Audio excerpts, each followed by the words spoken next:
આજરોજ વડોદરા તાલુકા પંચાયતની સામાન્ય સભા તાલુકા પંચાયતના અધ્યક્ષા અંકિતાબેન પરમારના અધ્યક્ષસ્થાને મળી હતી। સામાન્ય સભામાં એજન્ડાના કામોમાં 6/6/2025ની સામાન્ય સભા તથા 21/7/2025ની કારોબારી સમિતિના ઠરાવ વેચાણની બહાલી આપવા બાબતે, ગત 6/6/2025ની સામાન્ય સભા તથા 21/7/2025ની કારોબારી સમિતિના ઠરાવના અમલીકરણ બાબત કારોબારી સમિતિની 21/7/2025ના રોજની બેઠકમાં આયોજન કરવામાં આવેલ કામોની વહીવટી મંજૂરી આપવા બાબત, તાલુકા પંચાયત કચેરી વડોદરાની નવીન કચેરી બનાવવા માટેની જગ્યા નક્કી કરી બનાવવા બાબતેના કામો અંગે ચર્ચા વિચારણા થઈ હતી। બેઠક સંદર્ભે માહિતી આપતા તાલુકા પંચાયતના અધ્યક્ષા અંકિતાબેન પરમારે જણાવ્યું હતું। સાથે જ વધુમાં જણાવ્યું હતું કે અગાઉ પણ તાલુકા પંચાયતની નવીન જગ્યા ફાળવણી બાબતે જિલ્લા પંચાયતમાં દરખાસ્ત કરી હતી। આજે સામાન્ય સભામાં પણ નવીન તાલુકા પંચાયત માટે ખાનપુર ખાતે જગ્યા ફાળવણી બાબતની દરખાસ્ત કરવામાં આવી છે।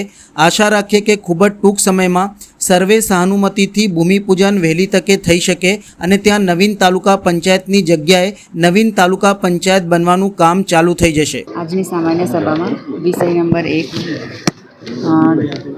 ગત તારીખ 6/6/2025ની સામાન્ય સભા તથા 21/7/2025ની કારોબારી સમિતિના ઠરાવ વેચાણની બહાલી આપવા બાબત હતી।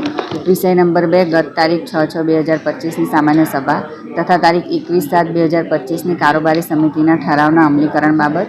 વિષય નંબર 3 કારોબારી સમિતિની 21/7/25ના રોજની બેઠકમાં આયોજન કરવામાં આવેલ કામોની વહીવટી મંજૂરી આપવા બાબત। વિષય નંબર 4 તાલુકા પંચાયત કચેરી વડોદરાની નવીન કચેરી બનાવવા માટે જગ્યા નક્કી કરવા બાબત। અગાઉ પણ તાલુકા પંચાયતની નવી જગ્યા ફાળવણી બાબતે આપણે જિલ્લા પંચાયતમાં દરખાસ્ત કરી હતી અને આજે સામાન્ય સભામાં પણ નવીન તાલુકા પંચાયત માટે ખાનપુર ખાતે દરખાસ્ત કરવામાં આવી છે અને આશા રાખીએ કે ખૂબ જ ટૂંક સમયમાં સર્વેની સહાનુમતિથી ભૂમિપૂજન વહેલી તકે થઈ શકે અને ત્યાં નવીન તાલુકા પંચાયતની જગ્યા નવીન તાલુકા પંચાયત બનવાનું કામ ચાલુ થઈ જાય।